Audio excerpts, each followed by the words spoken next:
Question number 5 पे आप आ जाइए, क्योंकि ऑलरेडी इसने डिसलेरेशन का पूछा तो डिसलेरेशन तो 2 ही आएगा, क्योंकि उसने है ही नेगेटिव के अंदर मेंशन कर दिया उन्होंने कि डिसलेरेशन पूछा, एक्सेलरेशन नहीं पूछा। एक्सेलरेशन पूछ लेते फिर आप नेगेटिव मेंशन कर लेते, क्योंकि वो नेगेटिव एक्सेलरेशन हो जाता है जिसको हम डिसलेरेशन कहते हैं। Question number 5, the speed time graph for a falling sky diver is shown below. The sky diver alters his fall first by spreading his arms and legs and then by using a parachute. Which part of the graph shows the diver falling with terminal velocity? हम terminal velocity constant, terminal velocity को जरा समझ ले क्या होता है। जब आप पैराशूट से कोई बंदा उतरता है ना, तो पहले क्या होता है कि वो जाहिर है पहले उसको नहीं खोलता, पैराशूट को नहीं खोलता। जैसे पैराशूट खोल लेता है तो ये रेजिस्टेंस उसके ऊपर लगनी शुरू हो जाती है और उसकी स्पीड कम होनी शुरू हो जाती है। पहले स्पीड बहुत ज़्यादा होती है क्योंकि फ्री फॉल होता है, वो नीचे गिर रहा होता है, स्पीड से गिर रहा होता है।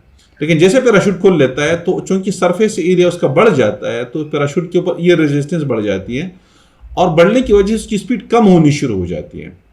और फिर एक वक्त ऐसा आता है कि एक कांस्टेंट स्पीड से फिर नीचे आना शुरू हो जाता है, उसकी स्पीड कांस्टेंट हो जाती है, क्योंकि जो डाउनवर्ड वेट है उस पैराशूट का और बंदे का, और जो अपवर्ड थ्रस्ट है किस चीज़ का, एयर रेजिस्टेंस का, वो दोनों एक दूसरे को बैलेंस कर देते हैं।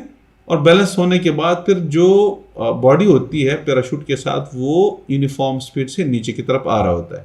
ठीक है, तो अब वो कांस्टेंट स्पीड हो जाती है। तो पहले तो ये चीज़ का आपके पास आंसर क्या आ सकता है, मुझे बताइए।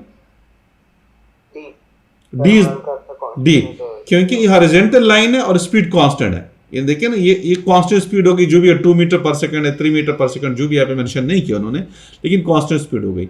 लेकिन पूरा ग्राफ अगर आप मुझे, क्योंकि ये चीज़ आयर आपकी उसमें आ जाएगा, अगर हम पूरा ग्राफ को समझने की कोशिश करें मिसाल के तौर पे, ये देखें पहले क्या होता है, एक ग्राफ में समझा दूं कि बेसिक्स यही है।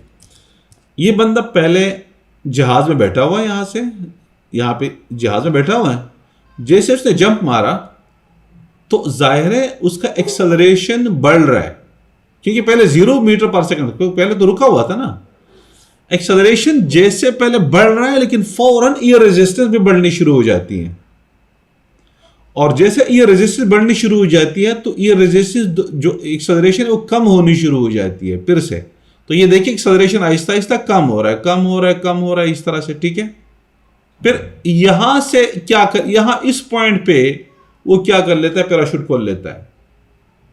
और जब ये पैराशूट खोल लेता है तो अचानक उसकी स्पीड कम होनी शुरू हो जाती है, बिल्कुल बिल्कुल, क्योंकि पैराशूट खोलने की वजह से एयर रेजिस्टेंस बहुत ज्यादा बढ़ जाती है और स्पीड एकदम से गिरनी शुरू हो जाती है, और आहिस्ता आहिस्ता कम कम कम कम की फिर कांस्टेंट हो जाती है। और ये आपके पास फिर पैराशूट, ये आपके पास वो वाला है टर्मिनल वेलोसिटी वाला पोर्शन, फिर आपके पास ये वाला आ जाता है।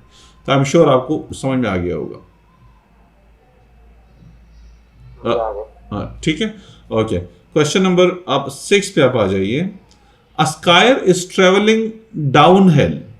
अच्छा, इसमें एक्सेलरेशन जो होता है ना, शुरू से, सॉरी, एक्सेलरेशन शुरू से कम होनी शुरू हो जाती है, शुरू से कम होनी शुरू हो जाती है, क्योंकि जैसे वो उतरना शुरू हो जाता है ये रेजिस्टेंस फौरन लगनी शुरू हो जाती है और उसकी वजह से एक्सेलरेशन जो डाउन होना शुरू हो जाता है।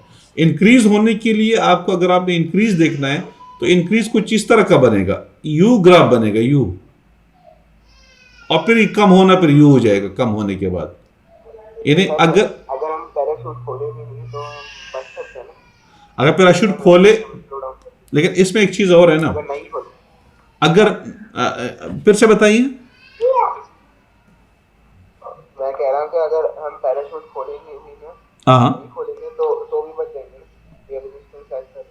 नहीं तो, लेकिन वो एयर रेजिस्टेंस बहुत ज्यादा कम होती है ना यार, आपके बॉडी के निस्बत एयर रेजिस्टेंस बहुत ज्यादा कम होती है, तो आपकी स्पीड आहिस्ता आहिस्ता बढ़ती जाएगी, आपका एक्सेलरेशन बढ़ता जाएगा। वो ग्राफ फिर कुछ इस तरह से नहीं बनेगा, और फिर जाके जैसे जैसे आप नीचे आ रहे होते हैं तो एयर रेजिस्टेंस और वेट आपका बैलेंस नहीं है, नेट फोर्स आपके ऊपर डाउनवर्ड लग रही है।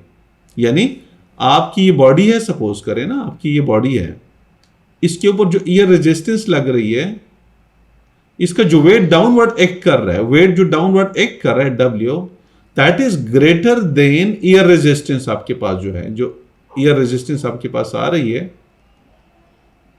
इससे ज्यादा है, और वेट जब ज्यादा होता है तो नेट फोर्स आपका डाउनवर्ड है, और उसकी वजह से आपकी एक्सेलरेशन में वक्त के साथ साथ इजाफा होता जाएगा। इनिशियली आप कम स्पीड से आ रहे होते हैं, लेकिन जैसे जैसे आप नीचे आ रहे थे आपकी स्पीड बढ़ती जाएगी, और फिर जब जमीन के साथ टकराएंगे तो जाहिर है डैमेज तो होगा। फिर यू गॉट द आइडिया? भले थोड़ा बहुत भी डिफरेंस हो ना वेट और ये रेजिस्टेंस में, लेकिन अगर वो रेजिस्टेंस कांस्टेंट है, मतलब वो, क्योंकि जब जैसे जैसे आप नीचे आ रहे होते तो ये रेजिस्टेंस आपकी बढ़ रही होती है, लेकिन वो आपकी वजन से ज्यादा नहीं बढ़ती, तो फिर क्या होता है, डैमेज होगा, नीचे जाके धड़ाम से गिरेंगे। होना ये चाहिए कि आपका ईयर रेजिस्टेंस और जो आपका वेट है वो किसी पॉइंट पे जाके बैलेंस होना चाहिए। देखिए, आप किसी छोटे से बिल्डिंग से पैराशूट को यूज करके जंप नहीं लगा सकते, उसके लिए पैराशूट के लिए आपको एक सर्टेन हाइट चाहिए। उसकी वजह क्या है? क्योंकि जब आप किसी छोटे बिल्डिंग से जंप मारेंगे, मिसाल की 10 मंजिला या 20 मंजिला 50 मंजिला बिल्डिंग से जंप मारेंगे, तो ये रेजिस्टेंस को इंक्रीज होने में टाइम लगता है। जब आप पैराशूट खोलेंगे तो सबसे पहले जैसे आप नीचे जंप मारेंगे तो 10 मंजिला बिल्डिंग या 20 मंजिला बिल्डिंग पैराशूट आपको खुला ही नहीं, आप जमीन पे पहुंच जाएंगे। लेकिन सपोज करें कि आपके दरमियान में आपने 50 मंजिला बिल्डिंग से या 100 मंजिला बिल्डिंग से छलांग मारी, और दरमियान में आपने पैराशूट खोल दिया कहीं पे जाके, लेकिन अब वो नीचे जमीन तक आने के लिए इतनी हाइट चाहिए कि वो जो ईयर रेजिस्टेंस है वो मुसलसल बढ़ती रहे। ये ना हो कि अभी ईयर रेजिस्टेंस और वेट बैलेंस ही नहीं हुए और जमीन पर पहुंच गए, तो फिर तो डैमेज होगा।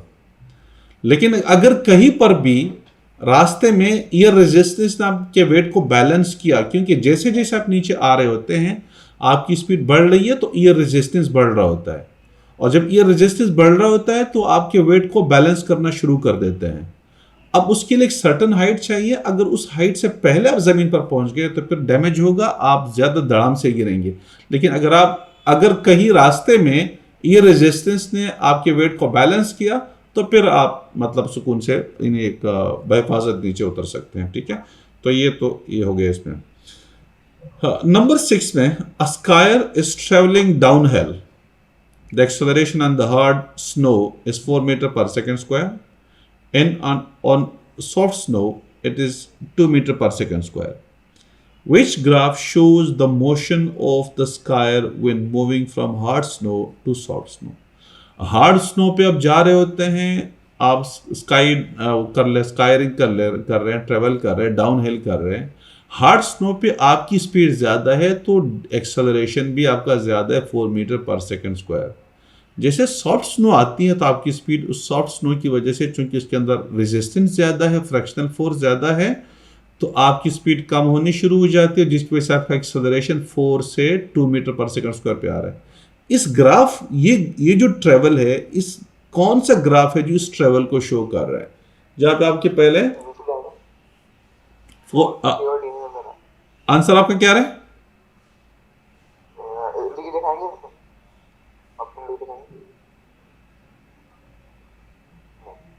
ऑप्शन सी होगा। तो ये पहले स्पीड इंक्रीज हो रही थी, हम 4 मीटर पर सेकंड पर जा रहे थे, तो जैसे ही ऑप्शन आई तो हमने स्पीड डिक्रीज हो गई। आपका आंसर क्या, आप अपना आंसर क्या बता रहे हैं? डी।